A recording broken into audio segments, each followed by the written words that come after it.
after Convocation, please proceed to the Great Hall to pick up your robes prior to the sorting hat ceremony. Not Slytherin, not Slytherin.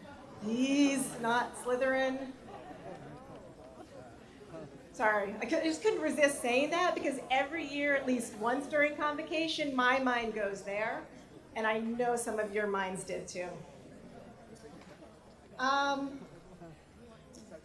Of course, that's fantasy, and this is reality. And luckily, we still have the ability to distinguish the difference between the two, even though it increasingly takes a bit of effort to do that.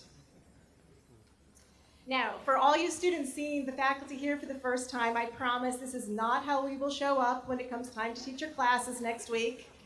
In fact, you'll be lucky if some of us even bother to wear shoes. But that doesn't mean that you might not find groups of us on the second floor of Aiken discussing mysticism or caring for magical mascot-like creatures or advising the Quidditch team. For real. All right. Seriously though, I can see that many of you sitting in front of me now are experiencing a weird combination of excitement, fear, maybe even nausea. You might have slept all summer, or you might be recovering from a summer well spent and aggressively lived. But either way, I know you're ready to start a new year with all the unexplored possibilities and potential that lays in front of you. You're probably a little nervous too, and I'm thinking there's an internal dialogue going on in many of your heads that's saying something like, will they like me? Will I be smart enough? What if I offend someone? What if I blank out at that critical moment in the classroom or say something wrong? Well, faculty, I'm here to assure you that you've got this. You know what you're doing. Perfection is overrated. Frankly, it's dull. And all these new students are super lucky to have you as their teachers this year, so it's going to be okay. All right, now let me turn my attention to the rest of you, the class of 2021. As if I didn't see nerdy enough already with my references to J.K. Rowling and Harry Potter, I am now going to reduce your entire college journey, and frankly the rest of your life, down to a simple geometry problem.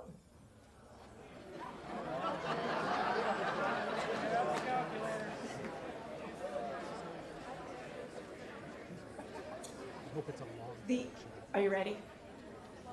The easiest path from point A, sorry, the math professor's looking at me like this.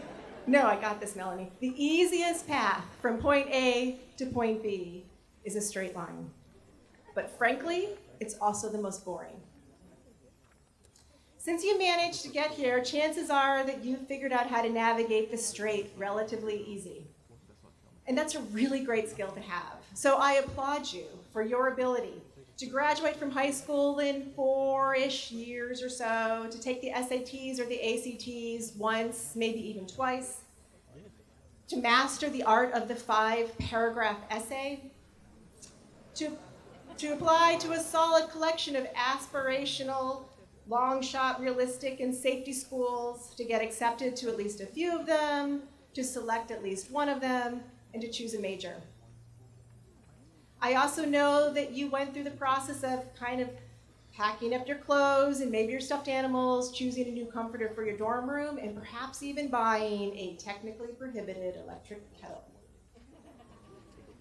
But always sticking so close to that predetermined life can be limiting, and without precaution, morph into an externally driven, depressing conveyor belt ride into an unimaginative future.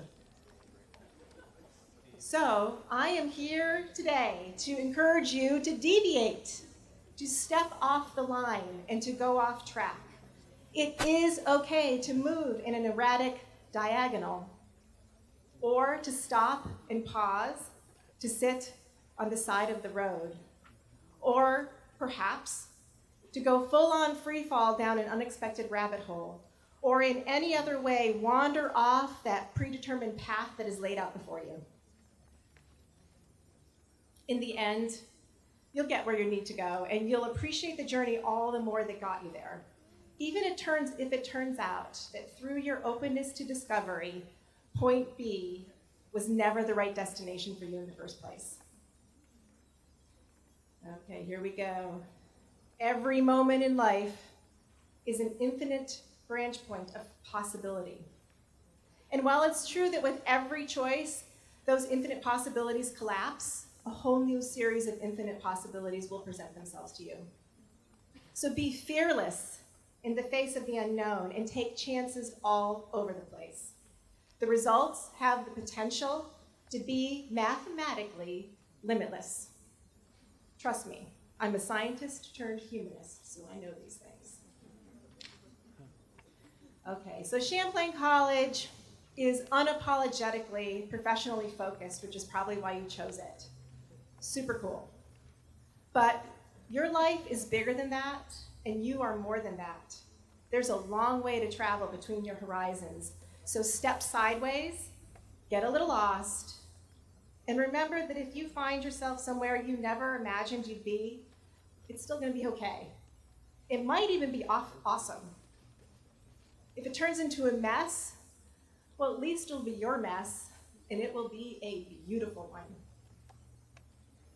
So let me conclude by emphasizing how your experience over the next 4 years is intended to expand your understanding of how your life intersects with the world writ large.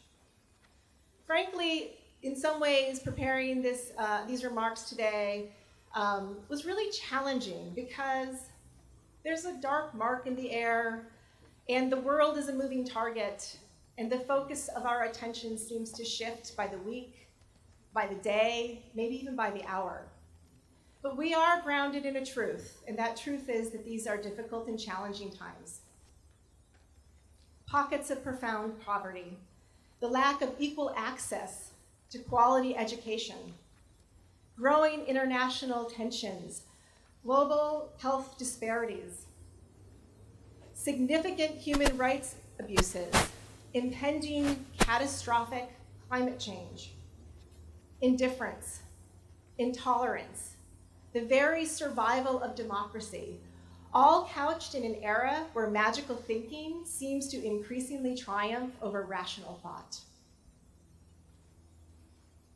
As educators, and by association the educated, our purpose transcends the fulfillment of individual, personal, and professional goals.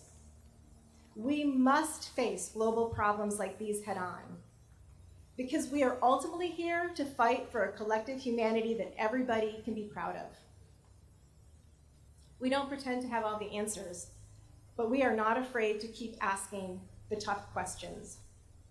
We are the challengers of the unknown.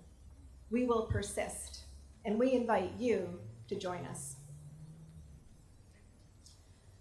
So to turn once again to J.K. Rowling, the good news is, when it comes to saving the world, education is not only the metaphorical room of requirement, it is the best defense against the dark arts that we've got, and it's real. So welcome to Champlain College. Let's do this.